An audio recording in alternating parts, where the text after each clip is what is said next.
Hello दोस्तों, welcome back again to concept zone. तो आज हम बात करने वाले हैं राष्ट्रपति के कुछ पावर्स के बारे में। ये लेक्चर जो दो पार्ट्स के अंदर कंप्लीट करूंगा मैं, क्योंकि आप जानते हो यहाँ पर देखो मैंने काफी सारी मतलब पावर्स को है वो यहाँ पर डिस्क्राइब कर रखा है। इन सभी के बारे में अपन बात करेंगे डिटेल के अंदर। तो ये लेक्चर हिंदी और इंग्लिश दोनों में रहने वाला है, तो हिंदी वाले भी देखें और इंग्लिश वाले भी देखते रहे, कोई प्रॉब्लम नहीं है। ये जो लेक्चर है, अगर आप क्लास 10th के हो तो 10th के लिए भी मतलब इंपॉर्टेंट है। यूपीएससी या फिर एसएससी की प्रिपरेशन कर रहे हो तो वहां पर भी यहाँ मैं आपसे ऐसे फैक्ट डिस्कस करूंगा जो कि बहुत ही ज्यादा इंपॉर्टेंट रहने वाले हैं, जिनके थ्रू डायरेक्टली क्वेश्चन पूछा जाता है। प्रीवियस यूपीएससी एसएससी इन सब के अंदर डायरेक्टली क्वेश्चन पूछे गए हैं जो प्रेसिडेंट के ऊपर, वो सारे के सारे यहाँ से कवर हो जाएंगे। ठीक है, तो रही बात लाइक और सब्सक्राइब की, प्लीज पहले पूरा लेक्चर देखें। अगर आपको अच्छा लग रहा हो तो फाइनली आप लाइक और सब्सक्राइब जरूर करें, अदरवाइज कोई प्रॉब्लम वाली बात नहीं है। तो चलिए शुरू करते हैं आज का लेक्चर। इससे पहले मैंने जो है वीडियो अपलोड कर रखे हैं राज्यसभा लोकसभा के ऊपर, वो आप देख लीजिए। प्रेसिडेंट के जो बेसिक्स आर्टिकल्स हैं वो मैंने डिस्कस किया हुआ है इससे जस्ट प्रीवियस वाले वीडियो में, तो ऊपर आई बटन पे क्लिक करके पूरी सीरीज चेक कर सकते हैं। चलिए शुरू करते हैं।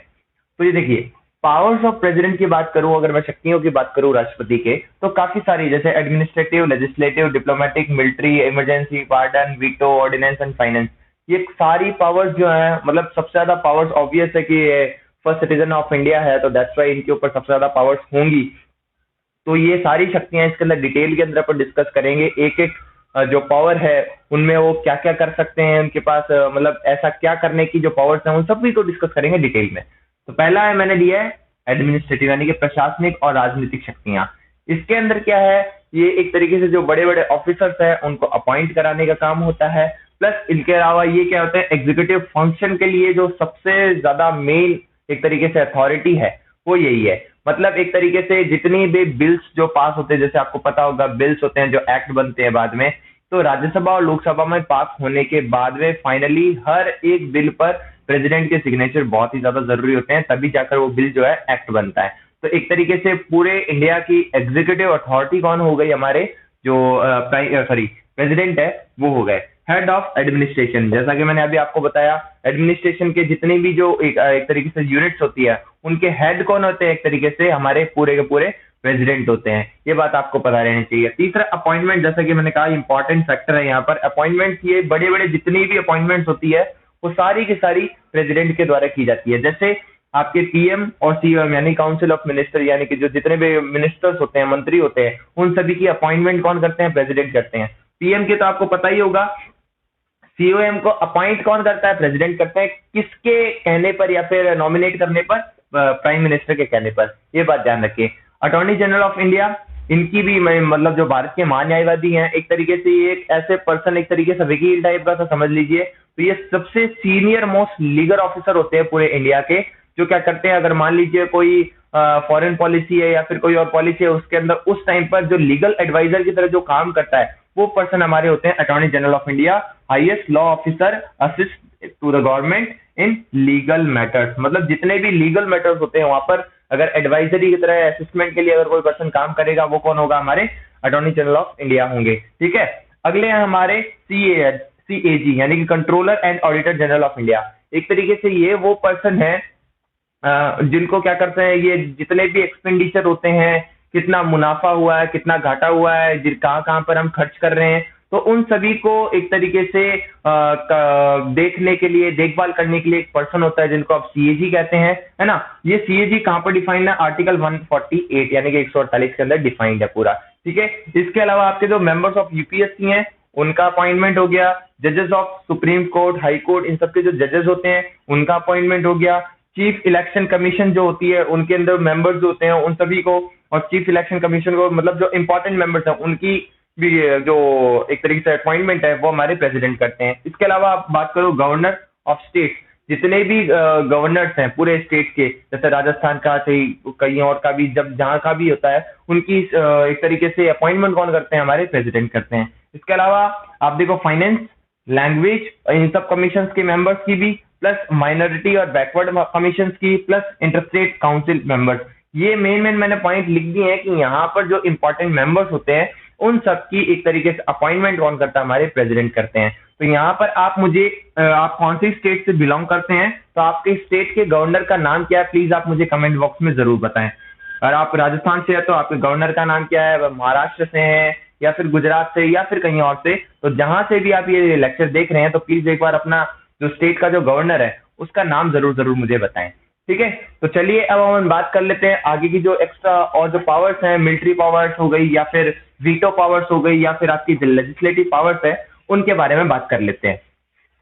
ठीक है, तो मैं अभी आपसे सबसे पहले डिस्कस करूंगा वीटो पावर्स, इसके बाद में। तो वीटो पावर्स क्या होती है, एक तरीके से आप इतना अच्छे से जानते हैं कि कोई भी बिल पास जब होता है पार्लियामेंट के अंदर तो फाइनली उसको एक्ट बनने से पहले एक बार प्रेसिडेंट की टेबल पे जाना होता है। प्रेसिडेंट उस पर जब तक सिग्नेचर नहीं करेंगे वो बिल एक्ट नहीं बनता है, वो बिल एक अधिवेशन नहीं बनता है। ये बात आप अच्छे से जानते हैं, है ना। तो जैसे मान लीजिए कोई लोकसभा से कोई बिल उठा तो लोकसभा से वो पहले राज्यसभा के अंदर जाता, आपको पता होगा। जो भी इनका ये जो प्रोसेस है वो कंप्लीट होने के बाद अगर ये दोनों एग्री कर जाते हैं, सहमति हो जाती है इन दोनों की, तब वो जाता है प्रेसिडेंट के पास। ये बात आपको पता होगा। जब ये प्रेसिडेंट के पास जाता है तो प्रेसिडेंट को इसके ऊपर करने होते हैं सिग्नेचर।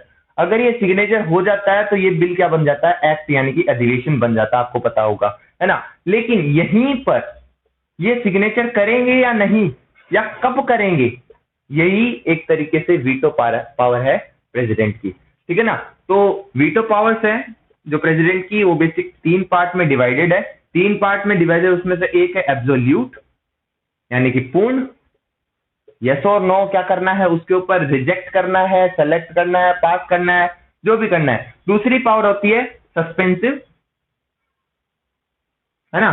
सस्पेंसिव एक तरीके से सस्पेंस रखने का, पुनर्विचार करना एक तरीके से उस पर, पुनर्विचार, पुनर्विचार, है ना। ये हो गया। और तीसरी वाली जो होती है वो होती है पॉकेट। क्या होती है, पॉकेट। अब इसके अंदर देखो क्या होता है, इसके अंदर या तो डायरेक्टली रिजेक्ट ही कर देंगे, ठीक है ना, उसे होल्ड करके रख सकते हैं, है ना, विद होल्ड जिसको आप कहते हो। ये अभी सिग्नेचर किए नहीं है, कब करेंगे, करेंगे तो यस करेंगे कि ना करेंगे। ये हो गई एब्सोल्यूट पावर। दूसरी रहती है सस्पेंसिव।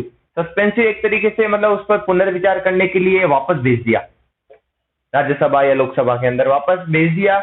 मतलब इसमें बिल में उन्हें कोई प्रॉब्लम लगी, उन्हें कुछ ऐसा लगा कि जो नहीं होना चाहिए, वो वापस भेज देते हैं, फिर वहां पर पुनर्विचार होता है, फिर वो वापस आता है। ठीक है, 2 बात। तीसरी बात होती है पॉकेट। पॉकेट के अंदर एक तरीके से, पॉकेट के अंदर जैसे आपको पता है जो चीज रखी है वो ऐसे दिखती नहीं है, एज लाइक दैट सेम यहाँ पर भी है। पॉकेट पावर के अंदर क्या होता है, इनफाइनाइट टाइम के लिए वो अपनी टेबल पर वो बिल रख लेते हैं। कोई भी उनसे ये नहीं पूछ सकता कि आपने इस पर साइन किया कि नहीं किया, कब करोगे, करोगे कि नहीं करोगे, कोई कुछ नहीं पूछ सकता। इनफाइनाइट टाइम के लिए वो टेबल पर बिल पड़ा रहता है एक तरीके से, है ना। वो उस पर साइन करेंगे या नहीं करेंगे या कब करेंगे, वो कुछ किसी को नहीं बताते हैं इस पावर के अकॉर्डिंग। ठीक है ना। तो यहाँ पर मैंने पुनर्विचार वाला बता ही दिया आपको। अब मान लीजिए कि कोई बिल है उसको प्रेसिडेंट ने कैंसिल कर दिया या फिर रिजेक्ट कर दिया। मान लीजिए फॉर एग्जाम्पल, मैं आपको थोड़ा सा अच्छे से समझाता हूं इस चीज को, है ना। मान लीजिए, लेट मी कंसिडर, लोकसभा से कोई बिल उठा। मैं ये नहीं कह रहा लोकसभा से ही उठेगा तो ऐसा होगा, यहाँ राज्यसभा भी पहले हो सकता है, कोई प्रॉब्लम नहीं है। लोकसभा से कोई बिल उठा, राज्यसभा में गया, राज्यसभा में भी वो पास हो गया मान लीजिए, और वो प्रेसिडेंट के पास चला गया। प्रेसिडेंट के पास चला गया और प्रेसिडेंट ने इसे रिजेक्ट कर दिया। क्या कर दिया, रिजेक्ट कर दिया। ये बिल वापस आया लोकसभा के अंदर। मान लीजिए लोकसभा वालों ने फिर से इस बिल के ऊपर थोड़ा सा जो करेक्शन करने थे वो कर दिए। इस बार क्या कर दिया, 2/3, इसे कहते हैं स्पेशल मेजोरिटी। मेजोरिटी नहीं, 50% + 1 वाली बात नहीं करता, वो सिंपल मेजोरिटी होती है, उसमें 50% + 1 की बात होती है। वो नहीं, 50% से एक ज्यादा अगर है तो अगर वो मेजोरिटी मानते हैं और उस बिल को पास मान रहे हैं, वो नहीं कह रहा, सिंपल मेजोरिटी नहीं, स्पेशल मेजोरिटी कहते हैं इसे। इसके अंदर 66.66% बंदों को क्या करनी होती है, हाँ करनी होती है। ये बिल मान लीजिए अब यहां पर भी जाएगा और यहां पर भी अगर 2/3 यानी 66.66% से यानी कि स्पेशल मेजोरिटी से अगर पास हो जाता है तो प्रेसिडेंट के पास अगर इस बार पहुंचा तो president must sign this one. तो प्रेसिडेंट को इसको साइन करना बहुत ही ज्यादा जरूरी हो जाता है, फिर तो इसे साइन करना ही पड़ता है अगर ये स्पेशल मेजोरिटी से पास होकर आया है। तो आई होप आपको थोड़ा सा समझ में आया होगा, वहां पर ये वीटो पावर अपनी यूज नहीं कर सकते हैं, ये एक एक्सेप्शन है। इतनी बात समझ में आ गई आपको। चलिए अब अपन बात कर लेते हैं थोड़ी सी मिलिट्री पावर के बारे में कि मिलिट्री पावर क्या होती है। ठीक है, मिलिट्री पावर्स। अब इसके अंदर आप देखो, एक तरीके से ये सुप्रीम कमांडर होते हैं, supreme commander of armed force. जितनी भी अपनी आर्म फोर्स है उनके सुप्रीम कमांडर, सबसे सीनियर मोस्ट कौन है एक तरीके से? हाँ, आप चीफ की बात करोगे कि चीफ होते हैं, मैं मानता हूं चीफ है, लेकिन चीफ से भी ऊपर सुप्रीम कमांडर कौन होते हैं हमारे? राष्ट्रपति होते हैं, प्रेसिडेंट होते हैं। दूसरी बात मैं कहूं अपॉइंटमेंट की, appointment of all chiefs of armed force. Arm force के जितने भी ये जो चीफ्स होते हैं उनकी अपॉइंटमेंट कौन करते हैं? हमारे प्रेसिडेंट करते हैं। इस बात का भी ध्यान रखें, ठीक है ना? इतनी बात समझ में आ गई कि इनका अपॉइंटमेंट और इनका सबका जो सुप्रीम लीडर एक तरीके से कमांडर कौन होता है? हमारा जो राष्ट्रपति है, प्रेसिडेंट है, वो है। इतनी बात समझ आई। अब बात कर लेते हैं थोड़ी सी डिप्लोमेटिक, यानी कि कूटनीतिक जो पावर्स है, शक्तियां उनकी। डिप्लोमेटिक, ये जो है कूटनीतिक, जिसको आप हिंदी में कहते हैं कूटनीतिक शक्तियां, इसके अंदर क्या होता है? हमारी जो डिप्लोमेट्स हैं, डिप्लोमेट्स एक तरीके से वो पर्सन जो डिप्लोमेसी खेलते हैं, एक तरीके से सभी जो फॉरेन पॉलिसीज होती हैं उनके ऊपर बात करने का जो एक तरीके से जो तरीका होता है, वहां पर जैसे आपने सुना होगा हमारे जो भारत के एम्बेसडर टू यूएसए या फिर यूएसए के एम्बेसडर हमारे टू भारत होते हैं, जो मतलब इंडिया होते हैं, वो काम इनका क्या होता है? एक तरीके से इसको हिंदी में कहते हैं राजदूत।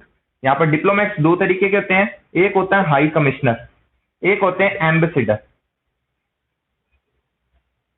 है ना, यानी कि राजदूत। इन दोनों का मतलब एक ही है, एक ही है ये पर्सन, मतलब पोस्ट एक ही है, लेकिन अब इसको अलग अलग नाम से क्यों जाना जाता है? तो जो कॉमनवेल्थ कंट्रीज है, कॉमनवेल्थ कंट्रीज यानी कि जहां पर ब्रिटिश रूल रहा हो, जहां पे ब्रिटिश ने राज किया है, वहां पर तो ये कहते हैं हाई कमिश्नर इसी पोस्ट को। और जहां पर कॉमनवेल्थ कंट्रीज जो नहीं है, कॉमनवेल्थ कंट्रीज जो नहीं है, जहां पर ब्रिटिश ने राज नहीं किया, वहां पर इसे कहते हैं एम्बेसडर। एक सेकंड में मार्कर चेंज कर लेता हूं, ठीक है? तो आपको समझ आया मैंने क्या कहा कि भाई जहां पर जो कॉमनवेल्थ कंट्रीज है वहां पर तो इसे कहते हैं क्या? High commissioner. और जहां पर ब्रिटिश का रूल नहीं रहा है, जो कॉमनवेल्थ कंट्रीज नहीं है, वहां पर इसे कहते हैं एम्बेसडर। इस बात का ध्यान रखें, ठीक है ना? चलिए, इतनी बात आपको समझ में आ गई। तो यहां पर ये जो डिप्लोमेट्स हैं, जितने भी डिप्लोमेट्स हैं, इनका अपॉइंटमेंट कौन करता है? अपॉइंटमेंट कौन करेगा? प्रेसिडेंट करेंगे।